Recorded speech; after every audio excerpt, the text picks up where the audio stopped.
Jokpro, apa kabarnya hari ini? Semoga baik-baik aja ya. Kembali lagi di Ngobrol Bareng. Episode kali ini kita akan berbincang bersama dengan pentolan Jokpro yang sudah sering muncul di media. Siapa lagi kalau bukan Sekjen Jokpro 2024 dengan Mas Timothy Ivan Triyono, seorang aktivis muda lulusan sarjana hukum yang tertarik dengan dunia perpolitikan. Bagaimana nih Mas Ivan kabarnya hari ini? Alhamdulillah baik, Mbak. Alhamdulillah. Baik. Puji Tuhan. Oke, sejauh ini aktivitasnya seperti apa ini, Mas?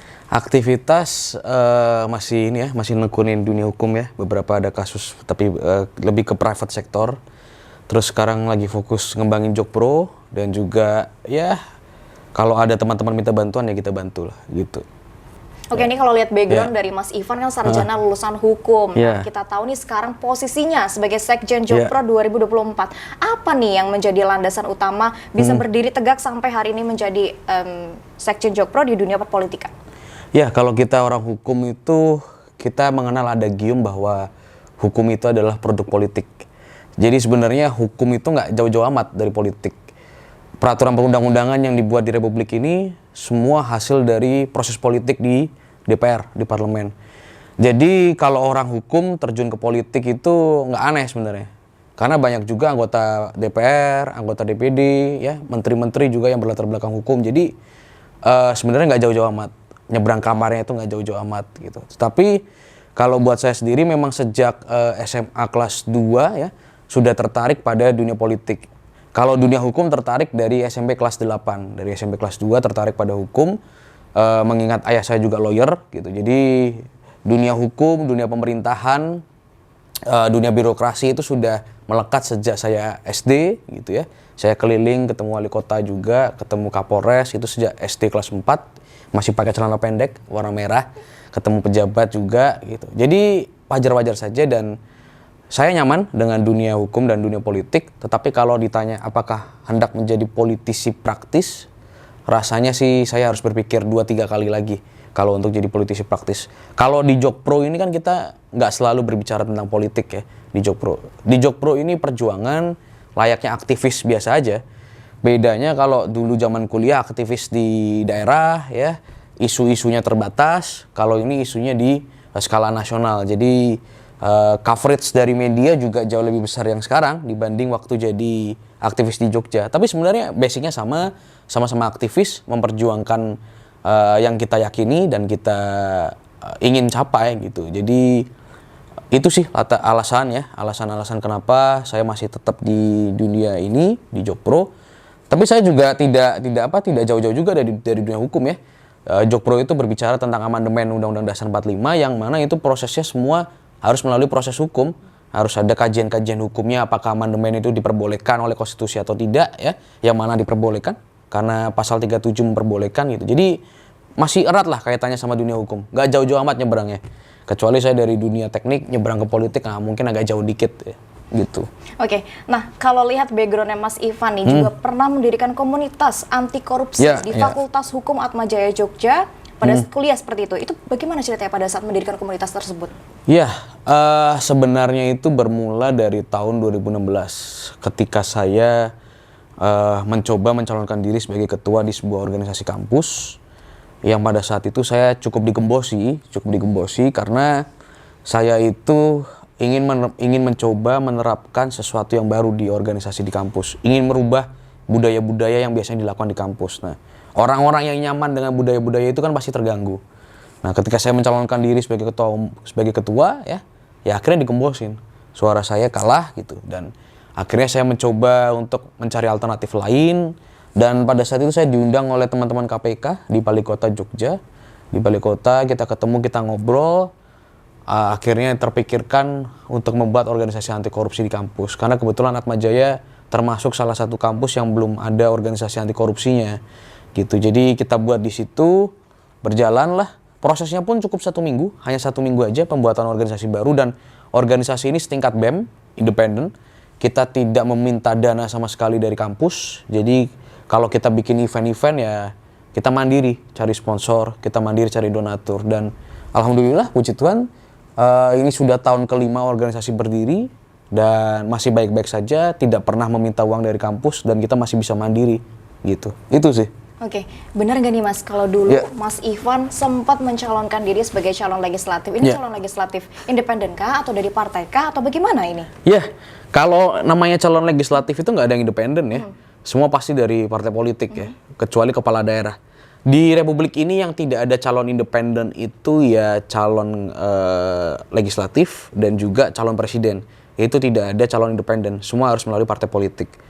Nah, pada saat itu saya masuk dari Partai Perindo, mencoba mencalonkan diri sebagai anggota DPRD tingkat kota, tingkat 2 gitu ya. Dan ternyata itu pengalaman pertama saya di dunia politik praktis. Hasilnya cukup baik sebenarnya, suaranya saya cukup oke gitu. Meskipun saya tidak menebar uang ya, tidak ada serangan fajar tuh. Tidak ada serangan fajar sama sekali, saya hanya mengandalkan media kampanye yang normal-normal saja, baliho, spanduk, ya, dan poster, stiker gitu. Yang normal-normal saja dan itu menjadikan pengalaman buat saya bahwa memang PR di Republik ini masih banyak, terutama manusia-manusianya yang harus dibuat lebih pintar. Sumber daya manusia harus ditingkatkan kapasitasnya, karena kalau kita melihat manusia-manusia Indonesia itu masih agak jauh ya dibanding negara-negara maju ya. Jangankan negara maju, negara sahabat kita Singapura aja masih kalah jauh kita untuk sumber daya manusianya. Jadi itu fokus saya pada saat itu, tetapi ya Tuhan berkehendak lain. Saya belum diberi jalan untuk menjadi anggota DPRD, ya nggak apa-apa juga. Mungkin kalau saya saat itu menjadi anggota DPRD sekarang nggak ada di posisi ini. Jadi I believe that Tuhan pasti punya rencana dan jalannya sendiri gitu. Tapi masih ada keinginan nggak untuk menjadi calon wakil rakyat nantinya ke depannya? Ya, seperti yang tadi saya sampaikan ya, untuk terjun ke dunia politik praktis itu mesti pikir 2-3 kali lagi. Harus pikir 2-3 kali lagi karena menjadi wakil rakyat yang sesungguhnya ya, itu berat loh, sulit. Kecuali kita mau jadi wakil rakyat yang 4D. Datang, duduk, diam, dengar. Nah, kalau 4D doang gampang. Datang, duduk, diam, dengar, selesai. Bahkan kalau bisa tambah lagi 1T, tidur. Nah, kalau itu gampang. Tapi menjadi wakil rakyat yang sesungguhnya benar-benar menyerap aspirasi rakyat itu susah setengah mati. Nah, itu yang menjadi pemikiran saya kalau mau maju lagi 2 atau 3 kali. Mungkin beberapa partai sudah ada tawaran dan mungkin pintunya terbuka untuk saya, tetapi saya masih menutup diri dan berpikir bahwa rasanya private sector jauh lebih enak, jauh lebih enjoy. Tapi ya, again, kalau Tuhan punya jalan lain, kita bisa apa sebagai manusia? Kita jalanin aja gitu. Sesimpel itu aja sih. Hidup itu jalanin aja. Jangan terlalu banyak dipikirin. Boleh nggak nih bocoran partai politik mana saja yang sudah menawarkan Mas Ivan untuk bergabung? Pasti partai pendukung pemerintah ya. Nggak mungkin saya ditawari oleh PKS kan. Muka Cina beginian. Ya itu sih partai pendukung pemerintah sih. Oke. Ya. Nah, terus ada nggak sih nih tips dan triknya untuk anak muda di luar sana yang ingin menjadi seperti Pak Sekjen ini, mengingat ini sekarang usia masih muda, 24 tahun. Ya. Ada nggak nih yang ingin menjadi sosok tokoh politik di usia muda seperti apa?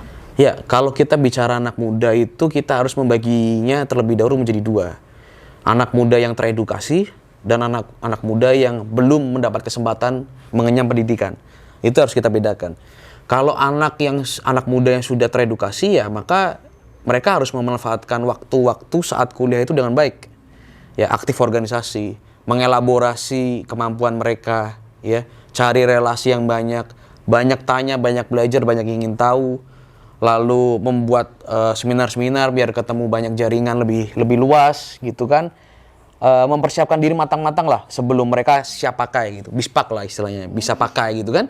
Harus jadi anak muda yang bispak gitu, bisa pakai. Jadi ketika sudah lulus kuliah, dia sudah siap kerja dan bisa lebih mapan ya untuk masa depannya. Tetapi kalau untuk yang belum mendapat kesempatan mengenyam pendidikan ya, saudara-saudara kita yang masih belum mempunyai kesempatan itu ya mungkin harus mengasah skill-skill lain di luar pendidikan formal ya. Mungkin bisa ikut pelatihan public speaking atau pelatihan menjahit atau benerin listrik, benerin apa, dengan segala macam skill-skill, soft skill lah gitu. Itu harus dipelajari kalau kita memang belum mendapat kesempatan mengenyam pendidikan. Dan yang paling penting kejujuran dan integritas itu paling penting. Mau kita sehebat apapun, mau kita se-ultimate apapun, Kalau kita nggak punya kejujuran dan integritas sama aja. Nggak akan ada orang yang akan pakai kita. Kesempatan itu nggak akan jalan. Nggak akan jalan.